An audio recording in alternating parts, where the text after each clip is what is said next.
Uma saudação especial a todos, todas e todes. Estou hoje aqui passando para pensarmos coletivamente uma questão referente sobre a possibilidade de uma educação ambiental popular do campo.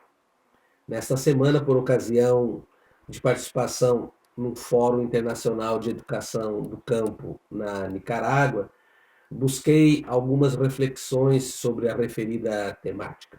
E começo essa reflexão, estou passando hoje também para convidá-las para assistir a fala numa íntegra, que depois estarei disponibilizando aqui no link no nosso canal.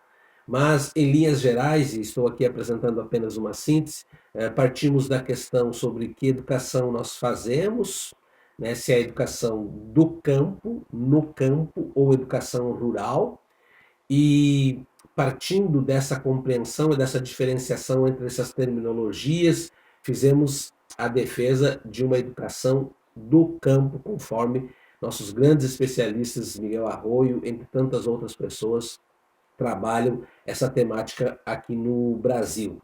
Então, no primeiro momento, nós colocamos, de certa forma, essas grandes questões, né, que a educação se faz no campo, né, e nesse contexto do campo, se é uma educação do campo ou uma educação rural.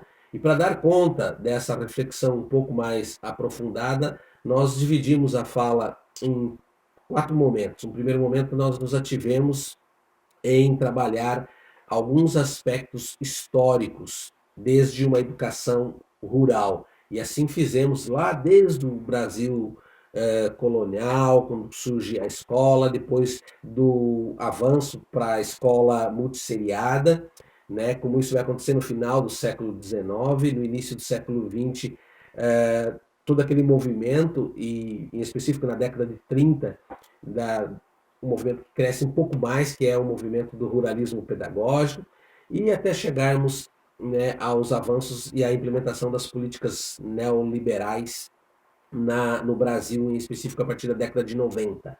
Fizemos essa recuperação, esse encurso histórico no primeiro momento. No segundo momento, nós, de certa forma, defendemos aquilo que já trabalhamos em um outro vídeo, que é a identidade de uma educação ambiental popular.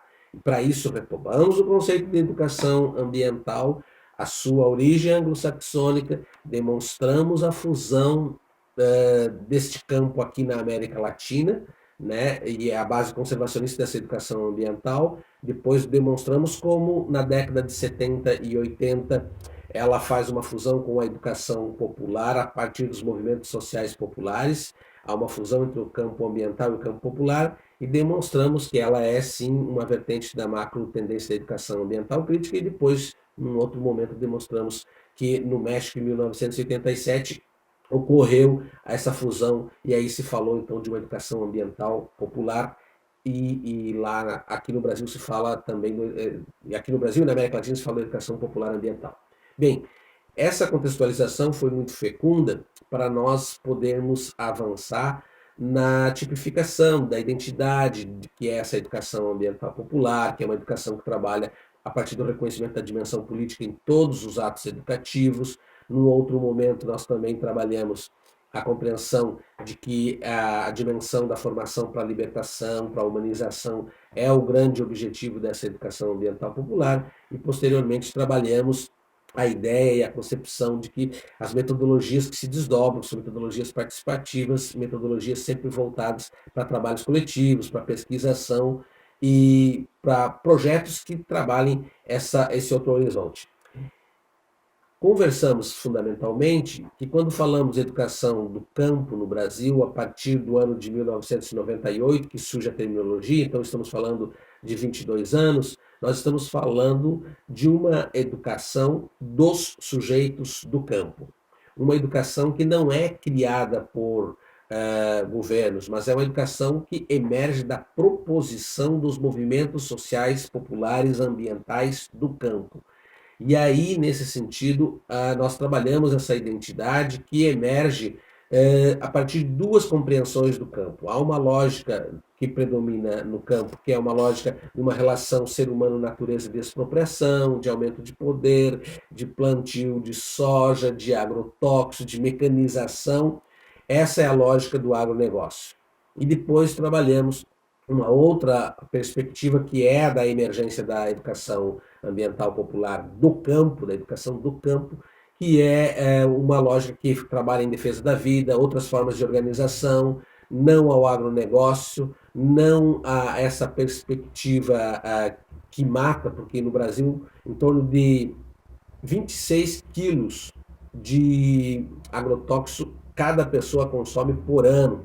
E aí vou demonstrando ali um horizonte do agronegócio, da agroecologia, perdão, onde esse horizonte da agroecologia vai demonstrando uma perspectiva de vida, de outra forma de associação. E aí demonstramos que isso foi conquista de duas lógicas. Essa lógica que, de certa forma, é uma lógica popular ambiental versus uma lógica do agronegócio neoliberal. E a lógica popular ambiental, ela aponta sim para um outro horizonte e começa a colocar em questão que escola queremos, que sociedade queremos para viver, que sujeitos queremos formar e, de certa forma, que saberes queremos discutir e que relações de poder queremos manter. E aí sim se chega ao consenso de que para esse contexto do campo, com a identidade do campo, é necessário sim um outro projeto de sociedade. Então, o que nós estamos defendendo, e que defendemos basicamente, é que a educação do campo é um projeto de sociedade altamente relacionado a um modelo outro de sociedade que não esse do capitalismo que aí está vigente.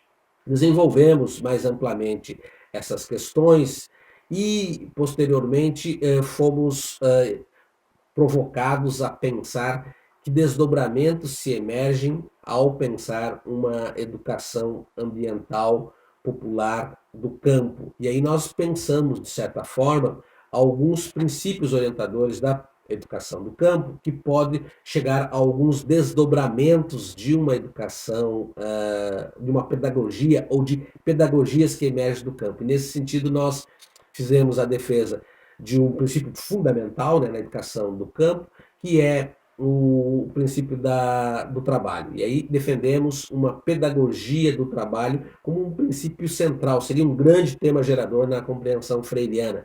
O trabalho, a forma como ele produz a vida, a forma como as pessoas se organizam, a forma como ocorrem relações a partir da temática do trabalho.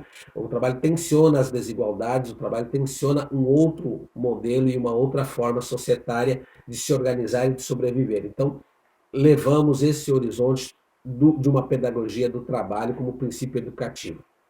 Segundo princípio que resulta numa pedagogia da educação ambiental do campo é uma pedagogia da resistência. Os movimentos sociais têm nos ensinado muito isso, a capacidade de resistência, e discutimos a proposição de uma pedagogia da resistência a partir do reconhecimento, a partir das lutas, a partir de se manter no campo e a partir de uma defesa de resistência, principalmente contra esse modelo do agronegócio e dos donos da terra e da lógica do capital.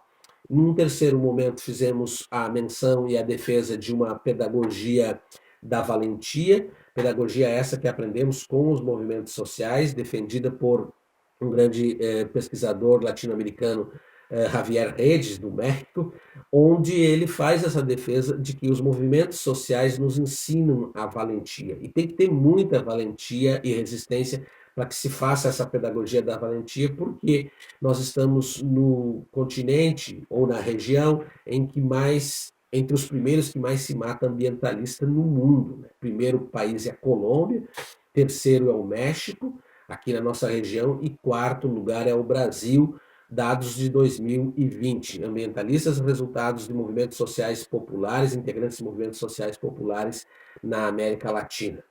Então, a pedagogia da valentia também demonstra a grande valentia para essas lutas permanentes em defesa da vida. Um outro princípio que resulta numa outra pedagogia, nós trabalhamos uma pedagogia do pertencimento e da identidade cultural, reforçando que essa educação dos sujeitos do campo, ela não só almeja a permanência no campo, como um trabalho que se reconheça a partir da sua identidade, do seu mundo da vida, né, da sua leitura de mundo e das problemáticas que assolam o campo e também das possibilidades que o campo possibilita quando se pensa num modo de vida mais coletivo e mais comunitário, a exemplo do movimento dos trabalhadores sem terra e de tantos outros movimentos de comunidades ribeirinhas, pescadores artesanais, povos de florestas. E aí você pensa também nos povos indígenas, nos quilombos e nos quilombolas. Todas essas populações nos ensinam uma outra forma de organização e a partir dos seus valores. Um outro conceito, um outro princípio que desdobramos numa outra pedagogia, trata-se em defender uma pedagogia do diálogo, considerando o diálogo fundamental. Diálogo entre os que se educam coletivamente nesse modelo de escola, nesse modelo de comunidade, com a comunidade, e um diálogo entre os movimentos sociais e os governos. Claro que esse diálogo não pode ocorrer, e assim reforçamos, como fala Paulo Freire, entre os antagônicos, mas sim entre os diferentes ele pode ocorrer. Então, a necessidade de uma pedagogia do diálogo é construída nesses embates e nesse movimento, né, entre as contradições, entre os conflitos do cotidiano. Uma outra pedagogia, um outro princípio que desdobra numa outra pedagogia, foi a defesa de uma pedagogia da coletividade, porque reconhecemos na educação ambiental popular do campo que o ponto de partida é o coletivo, é a escola, é a comunidade, são os sujeitos que lá vivem e o ponto de chegada também. Essa ação, ela começa no primeiro momento a partir de uma conscientização individual, mas o grande endereçamento dessa pedagogia é uma pedagogia da coletividade, pensando, sem dúvida alguma, no bem-estar da comunidade e nas conquistas da comunidade. Um último aspecto que nós trouxemos como princípio pedagógico e educativo para uma pedagogia que emerge da educação ambiental popular do campo, foi pensar no princípio de uma pedagogia do cuidado da vida. E aqui nós recuperamos todo aquele movimento, né, da compreensão de como o capitalismo é um sistema de destruição e de descuido com a vida, e apresentamos, sim, uma pedagogia do cuidado com a vida, a exemplo de tantos movimentos que nós vivemos no Brasil pandêmico, onde, em pleno movimento de pandemia, o movimento dos trabalhadores sem terra saiu a distribuir alimentação. Então, pegamos aquela lógica do Freire, que existe um horizonte que é necrófilo, e fizemos uma aproximação desse horizonte necrófilo com as políticas neoliberais de mecanização e do agronegócio, e depois apresentamos uma perspectiva de uma pedagogia da vida, fizemos uma aproximação com as potências da vida dos movimentos sociais populares. É claro que destacamos que a pedagogia e a educação do campo houve e teve um grande progresso no Brasil nos governos Lula e Dilma, não só com ampliação de legislação, como política pública nacional, e claro que destacamos, né, e está a vinculação ali junto com demais outras garantias, que era a SECADI e tantos outros programas que se aliavam numa perspectiva de pensar a educação do campo, e que ainda existem, mas claro que destacamos o retrocesso dessa perspectiva no governo Bolsonaro e o quanto isso também impacta em pensarmos um outro modelo de sociedade. Fica aqui o convite para você que nos acompanha para assistir a fala na sua íntegra no link que eu estarei deixando ali. É importante pensarmos o quanto é fecundo o horizonte da educação ambiental popular para pensarmos a educação do campo e também para pensarmos demais horizontes e propor um outro modelo societário para a nossa América Latina e Caribe, que é rica nessas potencialidades e que pode muito mais, inclusive, enfrentar a sua maior problemática, que é a questão da desigualdade, que é a questão da fome, que está tão escancarada e cresce cotidianamente no Brasil. Nós agradecemos por estar acompanhando os nossos vídeos. Se gostou do conteúdo, por favor, compartilhe com mais um educador, com mais uma outra educadora, com mais um sujeito do campo, da cidade, e pedimos que se inscreva no nosso canal e também que possa compartilhar. Desde já agradecemos pela acolhida e desejamos um grande abraço a todos, todas e todos permaneçam conosco.